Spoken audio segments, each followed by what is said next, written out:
આ ગરીબની દેવી, જેને ગરીબાઈ જોઈ હોય એને ખબર પડે દેવી શું કહેવાય.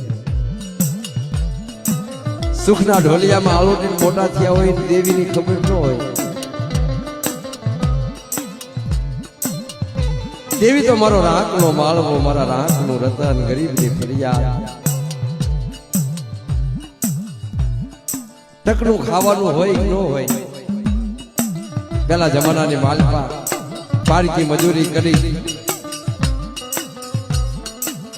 અત્યારે આપણે મઢે જવાનો ટાઈમ નથી વાળો, અને ઓલી પારકી મજૂરી કરી આખો દી થાકીને આવ્યા હોય ને તો એ દેવીના દ્વારે જઈને દીવો બાળતા, અને દેવી આગળ કગરતા વાળી નજર તો કર. અત્યારે જે આપણે કાંઈક લાલ પીળા લુગડા પહેરીને ફરવી છે ને વાલા, એ હંદાય ગઢિયાની દયા છે. એને કાંઈક દેવી પાસે પોતાની તપસ્યા કરી છે, તેલનો દ્રસકો, ગુગળનો ગાંઠિયો, પરસેવાની કમાણી ખવડાવી છે ને એટલે મોજ કરીએ છીએ વાલા.